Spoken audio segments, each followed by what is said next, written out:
I'll whoop your head, boy. Your cap can get peeled. I'll whoop your head.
Is definitely out the question for me. I want to find the things in my life, so I hustle. Maybe you get in my way while I'm trying to get mine, and I fuck you. I don't care who you from, but all where you from, nigga, fuck you. I want to find the things in my life, so I hustle. How many of y'all listen to YouTube? Y'all love Bono? Well, Bono's a friend of mine. How many of y'all watch Only in America? On my left foot. So y'all know Jim Sheridan? All right. Well, I got a new film coming out with Jim Sheridan. It's called Get Rich or Die Trying. I've always loved rap, you know, I don't know why. You two are friends of mine, and Bono in particular. Bono right here, you too. Bono's a really good friend of Jim Sheridan. He said, yeah, it's really great director, friend. The 50 Cent movie came up and I read the script, and I loved the idea of doing a film about the rap culture or whatever. It's not his life story.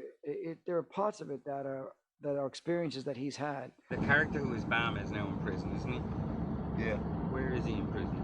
Great Haven. Jim is so brilliant that he's able to reshape the entire script. So Jimmy Iovine gets the story, he says, let's make Goodfellas. Gives it to a writer who he thinks would write Goodfellas, who writes The Sopranos. The writer said, let's write The Sopranos. I take it, I say, no, let's do an Irish film about a family with a gangster story beside it.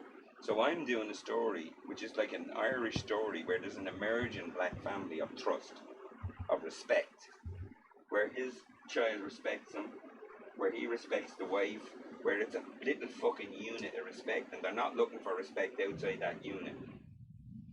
That's the original Sheriff's Features coming up. He wrote the parts without knowing any of us. The story is loosely based around 50's life or people that may have been involved in his life, and Jim has added his touch of Ireland and magic to it. Jim is like that. To bring the heart to it. A real sense of, ancient literature behind his work, and that's Jim.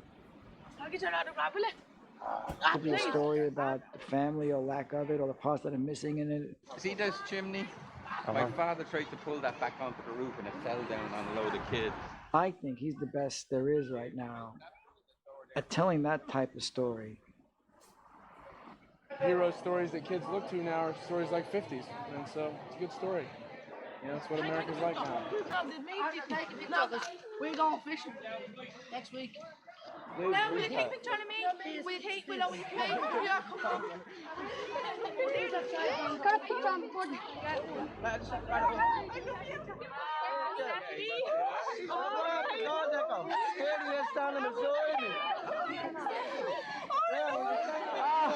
She's short. Okay, you gotta get this show, guys. Gotta get this show. Back off.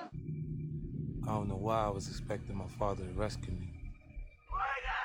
I realized realized I've been looking for him all my life. It was more the real life when I started, but I kind of made it more of a search for a father, you know, which is kind of like just a search for his actual father, but also like a search for a God, I suppose, you know. So it's a spiritual and a real search at the same time.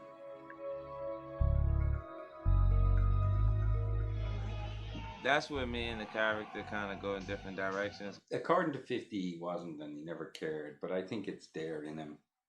But, you know, in the original script, he wasn't, but I don't think he was in real life, and to the extent that I have it. Or looking for the murderer of his mother. Like, his mother died in tragic circumstances. What actually happened to my mom, somebody put something in a drink and turned the gas on. We started calling the house looking for her. And that's when I started looking for her. When we went over, we couldn't get in. There's something told me all the time it was something wrong. And so when I went to the police station, so they told me to go back over there, that they'll be over there.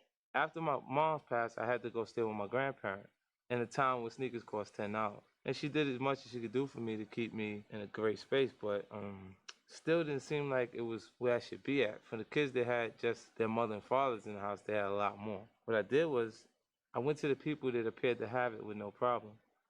It was time to join the family business. What you want? What you got? I got dime bags. 20. All right, here you go. No, man. Fuck you, no. It's my corner. All right, man. All right.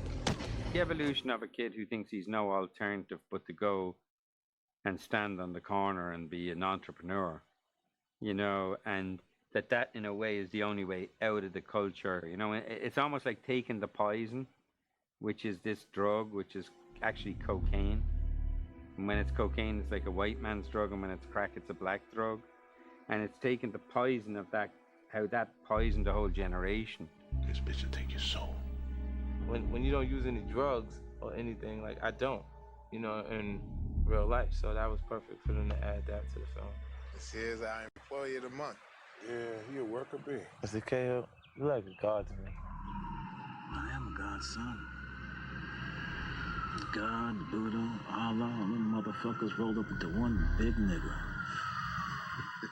Why is he doing these things? Why is he doing things that look insane? Why? Why is he doing that? And the character in the movie does do some things that makes you ask the question why. Fucking hungry. After 3 hours, I gave up my career as a rapper and went back to selling coke. He went to prison. He goes to prison in our movie. I think he went to prison for drugs, just like in the movie, but it was crack by that stage. Who got the door open? Man down.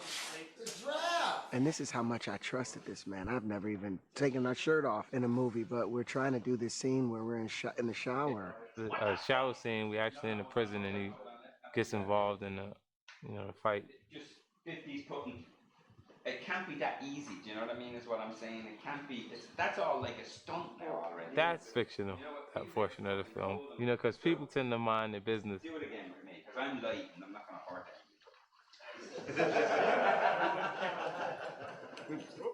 Go. And be right up here. Get him once, boom. Get him once really hard. Where? Yeah. Go.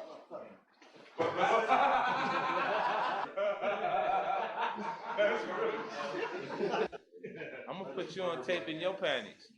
Yeah. Woo-hoo-hoo. Wait till they see my tape.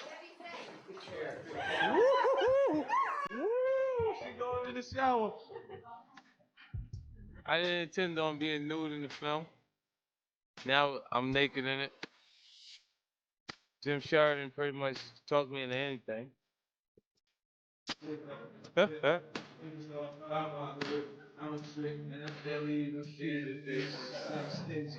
said I don't need you, bitch. Go ahead, leave. See if I chase you, shit. Tell your mammy, catch you on the street, I'ma get her. She know I'm on parole. Why she call police on the nigga? She's mad, cause the nigga pockets on small. When I ask Bob something, I say, hell no. I actually started writing music full time in '97, and my son is my motivation. You know, I hustled. I did everything I did in the street, and then up until the point that he came into the picture, and I kind of had to figure out a way to provide for him. Because I know if I wasn't physically available to take care of him, nobody else would. Knowing his father and to have a chance to be a father, you know, he takes that very important. I'm a basketball player, not a rapper. But the way I give my demo tape in the film fits the way I actually got my shot at rap. Like I give him my demo and he notices that I have a 500 S Benz. And he asked me, you know, is that your car? I said, yeah. You know, and then as he's leaving, he's going, where the fuck you get that car? You know, like where you get that from? Hold on. I just want to give you my tape. Demo, man, it's good, man. Check it out. That's your ride? Yeah. Hold on a second. That's 500. Yeah. Check it out, man. You're gonna like it. All right. Where you get that fucking ride? What do you think? I think he met Jam Master Jay from Run DMC. And, you know, he was writing and trying to get it together, but he didn't really know what hooks were and how to construct a song, and they taught him a bit. And then, you know, he was about to break when he got shot and the record label dropped him. So he was really, you know, back at a low level after he got shot, but he plugged on, and I think that's what transformed him. It's not really just being shot that transformed him, it's the whole act of coming back from the dead and living every day as if it's your last day, you know. Eminem and them heard his music and really liked it, and it gave them street credibility, you know, to be involved with 50. So, but once Eminem and Dr. Dre kind of put their names behind him, he just took off and became a huge. His first album did like 11 or 12 million. So that's like unheard of. Oh, the top feels so much better than the bottom. Him is actually the reason why I met Jimmy Iovine and Dr. Dre. You know, I felt the same way about Tupac when I met him. You know, you just certain people you meet and you feel that they can pull it off. I don't know what that is. I don't know when somebody sings why I want to sign them. And I don't know. It's just a stomach thing. You know, you say, okay, this guy can pull it off. I know him.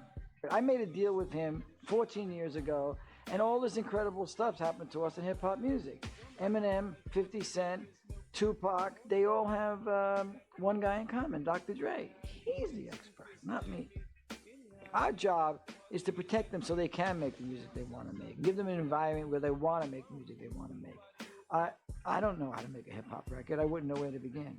But I just know when people are really talented, and I follow them. And that's what I've always done. It's like worldwide. It isn't just an American phenomenon. There's kids in Dublin, there's kids in Belfast, in Paris, and in Italy that relate to 50 Cent as much as they would in Los Angeles or New York. So you're talking about probably the most important pop movement in music. It's bigger than rock and roll at the moment. More than music, it's a lifestyle. It's the colloquialism, it's the dress, it's a spirit of entrepreneurship, it's everything. It's a whole lifestyle. And it's more sociology than it is about just the music. It's a lifestyle. This has been probably the most difficult and challenging film that we've had to work with him so far. It's very difficult to sustain melody within the film. And a lot of rap's lyrics are like very pro-violent, it seems, or, you know, misogynistic, but I think they express, like, they let the steam out of the culture, you know, they express the primitive things that people don't want to express, but that kids feel, but that there's no area to put, there's no initiation anymore for young men, you know, they just grow up and there's nowhere to put these confused feelings that they have.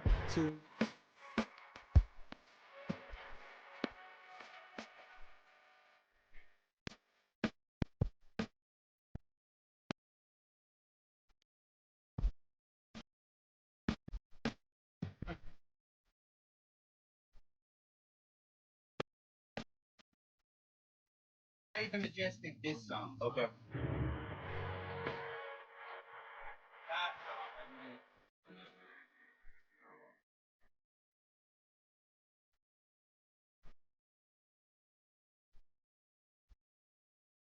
We have a mobile studio outside that, it's the size of a truck, long truck that maybe 4 or 5 of us could sit in at a time. but it has all the technological abilities of a regular studio, and we go in there. That's the way it goes. So here's the way it goes, 50. You're in the love scene, and you come to that music. Here's the logic of it. You're in the scene, you have the row, you fuck away the morphine, whatever, you go out, you say, I'm sorry, baby. You say, I'm gonna fucking kill Majestic Hell with words. You go in, you take off the thing, you put it down. She puts her finger in your mouth to test the shrapnel. She does that, she feels it, then she puts her finger in your mouth. Is it the fragment? You lick her finger, into bed. I'll whip your head up, boy, I'll whip your head up, boy, right? It's going, and halfway through the love-making scene, you just hear, no, stop. And you cut to you in the studio going, with a piece of bone, with a piece of wood. The last bit of it has to be, don't threaten my kid, don't threaten my wife. I'll come and take your fucking life. Do you know what I mean? Okay. I'm trying to change lyrics on the song. Yeah. But he can't kill somebody at the end of the movie because he's 50 Cent. So we can't use the music because it's 50 Cent music, and he can't kill somebody because he's 50 Cent in reality. That's the Majestic. That's good, isn't it?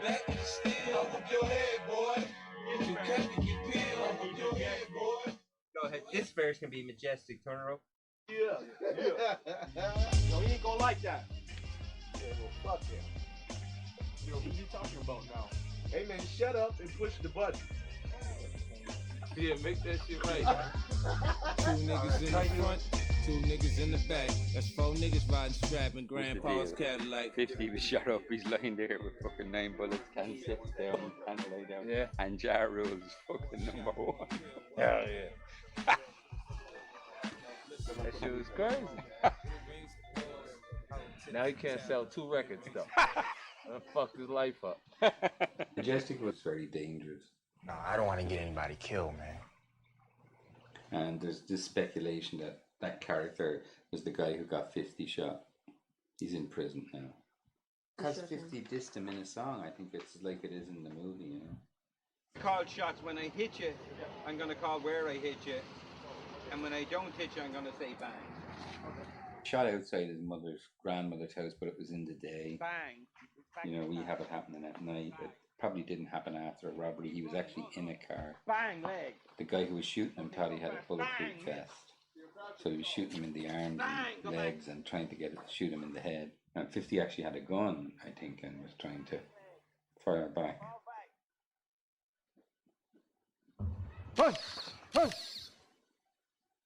It's weird to re-act some of the moments because there's a portion of the film where I'm actually shot, and that's awkward, you know, because I'm just watching the film, the playback, and I'm seeing myself get shot again, and it's like everyone else in the set that's watching is not seeing what I'm seeing.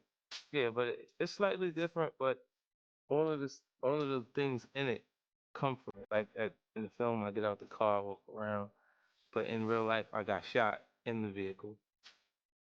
One shot, one kill. What's the deal? The recovery is kind of similar. He did have to go to Poconos, but G Unit wasn't around to go with him at the time. You know, nobody went with him.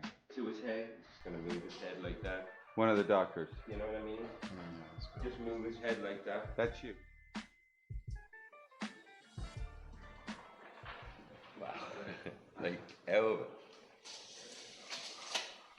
He was amazing today, wasn't he? Just lying there for 3 hours. Zen. I mean, he was amazing. He silenced everybody, didn't he? Just by doing nothing.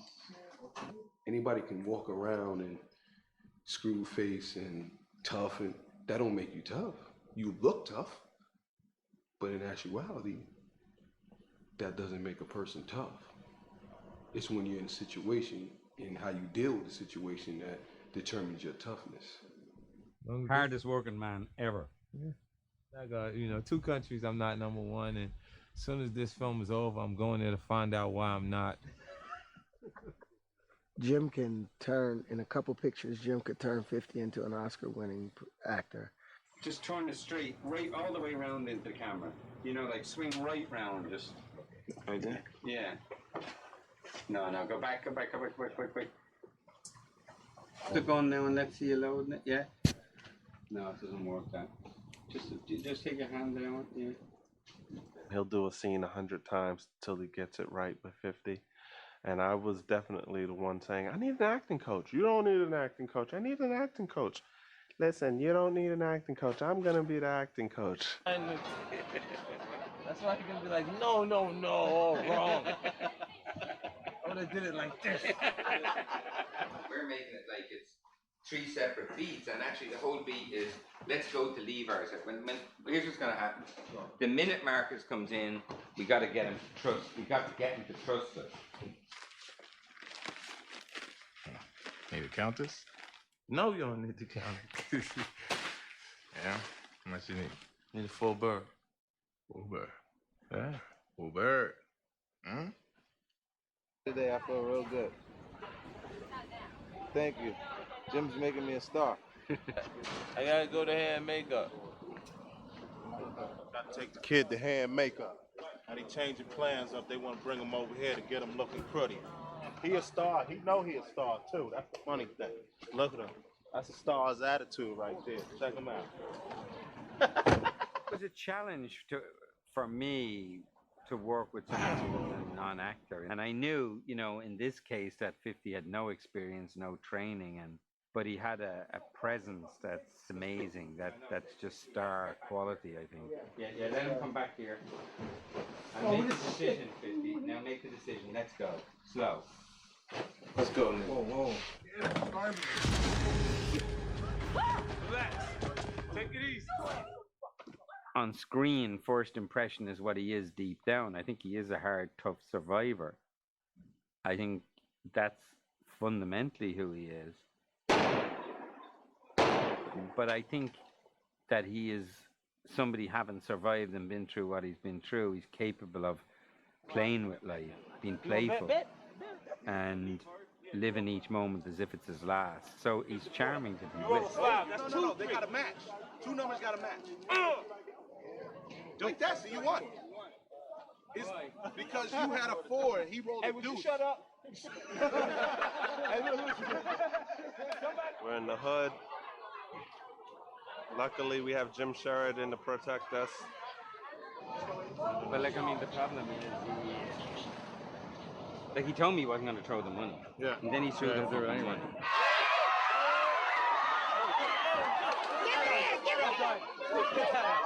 Grab your dollars and go!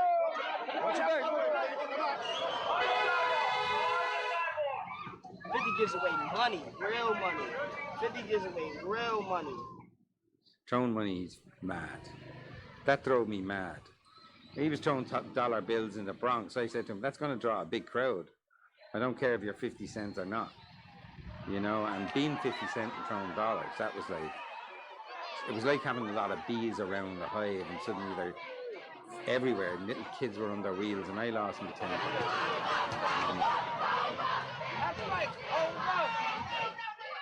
Don't show us some love, 50. Oh, he called her. Can I take a picture of you, please? I love you so much, y'all. I got you. See my room. See my fucking room.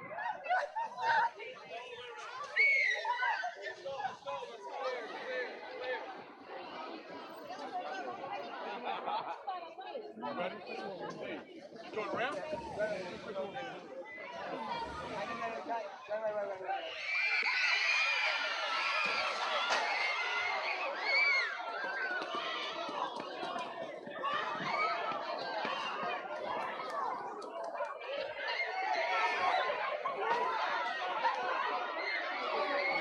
This is real. No.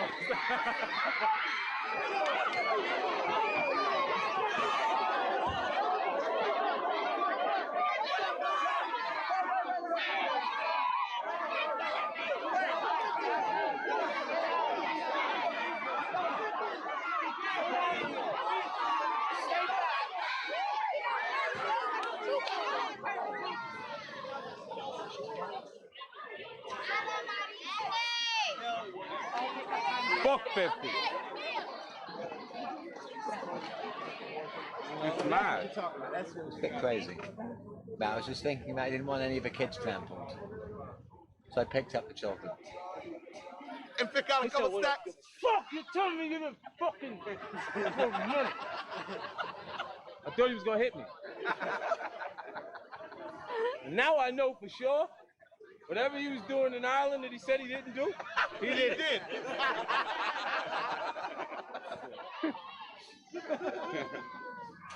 This is the last day. It's supposed to be July the 4th in the film soon, but just after we're having thunderstorms.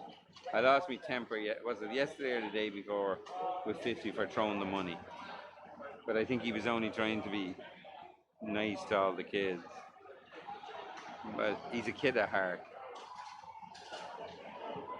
So he still has that childish rebel instinct. So I love him for that. Yeah, today's my birthday. Great. Every day's my birthday. Every day's a great day. I wake up. As long as I'm not physically hurt, I can move forward in progress, I feel great. Let's just do the end. We'll be the one in the car there. Roll it. Happy birthday, 50. Happy birthday, 50. Jim Sneaky. Look at that. Wow. 50. This is because my name is 50 Cent. I am not 50 years old. If I was, I'd be saying I was 39. I don't know. I mean, what I think is just, you just keep fighting and you can get out of any poverty situation, you can, it's that somebody can always make it out of there,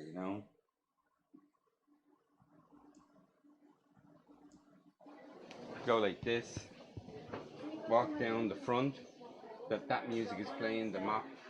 The mop intro. beat. Then you get to the end, take off the thing, and you go into the...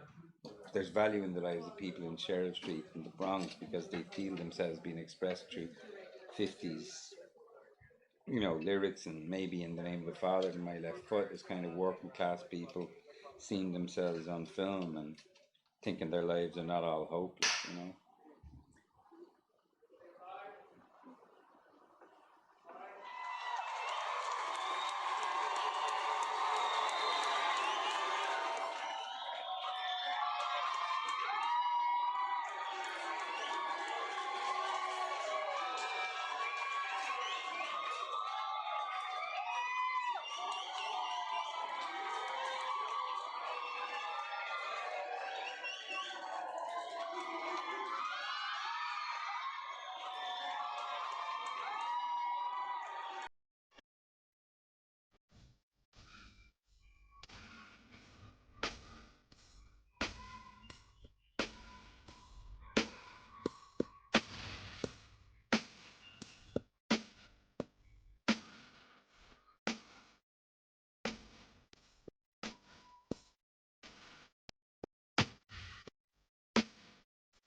400 years for this day.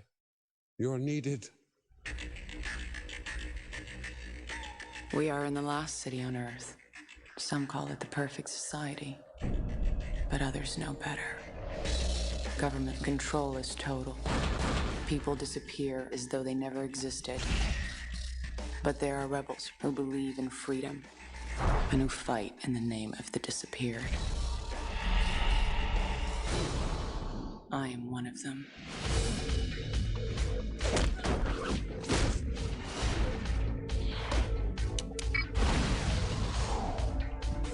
Leon, we have an assignment. The government's protecting something. We want you to eliminate Chairman Goodchild. Do this, and we will have our victory. Ready? Always.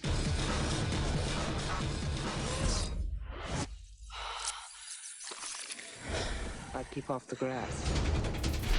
She's coming. Get to a safe place. Good boys. Our world is beautiful, worth preserving at any cost. You're pathetic. I'm afraid we're going too far. This is a war, and people on all sides die. Amateurs. You may want to duck.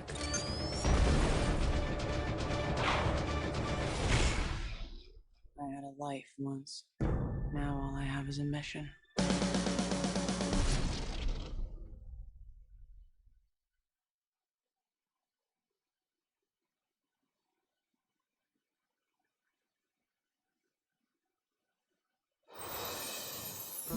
Georgia Bird spent her life. Morning, Miss Bird. Mr. Williams? Dreaming of possibilities. I suggest you get with the program, Miss Bird. Yeah. You're just scared of some man getting a hold of that booty of yours. Until the day. I was wondering sometime if you're free. I'll get it. Oh, fate. This can't be right. Changed everything. I got 3 weeks to live? I feel great. I just finished a fat flush. Remember you said life was too short to live the way I do? You see, Mr. Damien. Excuse, would you mind? Yeah. I quit. I'm sure a disciplined woman such as yourself has a very useful purpose for this money. I'm just gonna blow it. Welcome to Grand Hotel Poop. Y'all really say it like that? Poop, poop, poop. I know that you'll find our presidential suite most comfortable. Did I just give you a ridiculously large tip? Yes. Bye. Are you all right, Madame Belle? Yeah. I just love these sheets. I was just taking them for a little ride around the block. Yeah. Make me international. I haven't seen Georgia around for a couple of days. Have you seen her? Give my money. Hello, sister. Who the hell is she? Mademoiselle Bird. Very rich. Ooh, look at that. Will he have the same specials tomorrow night? No. I guess I better try them all tonight then. Tooth? Oh, no. Too, baby. Too sweet. From Paramount Home Entertainment. Ooh, I've been waiting my whole life to do something like this. You're invited. Slow down! On a holiday. I got a gut feeling about that woman. She's trouble.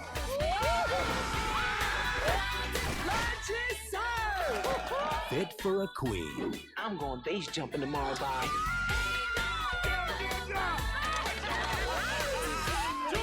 Sean, what are you doing here? Queen Latifah. Next time, we will laugh more, we'll love more. We just won't be so afraid.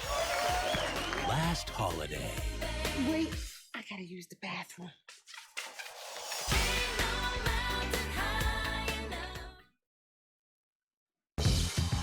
Y'all ready to get this poppin'? Say ho! Diddy's Bad Boys Are Coming to DVD Fall 2005.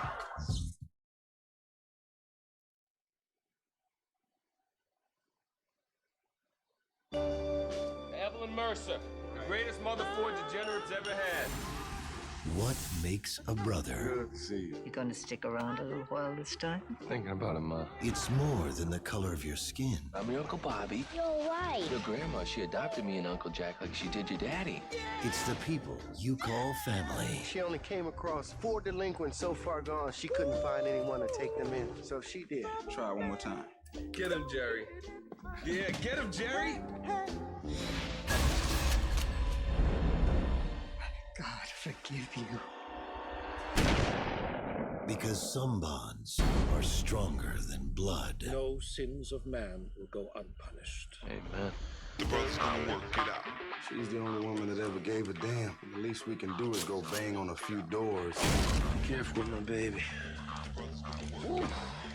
What do I get? Here you go, sweetheart. Poke him with that. Oh, thanks. You're welcome. From director John Singleton. This doesn't add up. He's already got the money. There was no gang shooting. There was an execution. They set Mom up. They set her up. Why would somebody hire a killer to shoot Mom? From the streets where they grew up. What's the plan, Bobby? We're winging it, Jerry. We always wing it. We're gonna get killed. What you mean, we, white boy? Excuse me. I got the rock now. My mother was shot across the street. I'm looking for a witness. Why you think cops ain't arrest nobody? Y'all fools been played. To the heights of corruption. I can't help you. All I wanted was a name. It's gonna make me turn you into the gingerbread man now. The truth comes with a price. Keep knocking on the devil's door long enough, somebody gonna answer you. Y'all just gonna shoot up the whole town because y'all mad? Why not? Who are you protecting? Mark Wahlberg, Tyrese Gibson, Andre Benjamin, Garrett Hedlund.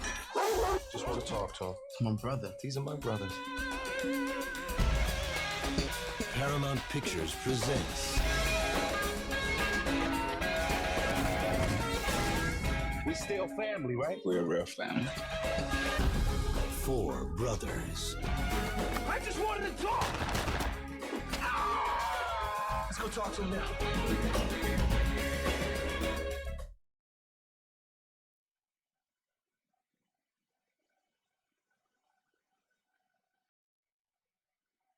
Yo, it's your boy Nick Cannon. You know we got the Wildin' Out DVD Season 1 coming to you soon. Check out what's gonna be on there, pimpin'. Let's go! Wildin' Out Season 1 on DVD, starring Nick Cannon. I produced it, mastered it, I mixed it, I did all that. It's me. Nick Cannon's in the house! You've watched the show, you know how it's going down. Now bring it home to enjoy anytime you want with this 3-disc uncensored box set. Watch as the who's who of some of hip-hop's and entertainment's finest roll through and join in on the laughs. Orlando Jones. Did you get a lot of ass off of your line? Did your mama tell you? Christina Milian. Kanye West. Come on, dawg. You supposed to be the pimpin' prince. I seen you in Friday After Next, and I ain't seen you since. Omarion. The Yin Yang Twins. And many more. You'll get 4 hours of never-before-seen footage. Unaired sketches. Prison is crazy. Man, prison is crazy. Games. I want no black. Plus, the sketches and wild style battles you know and love. See, I always wear one of these in case something goes down. Some love from the Wildin' Out girls and so much more. Here come the reindeer. It's the one. Wildin' Out Season 1, completely uncensored, completely off the hook. Bring it home soon on DVD. Can we get it on VHS? Because my grandmama ain't really got a DVD player.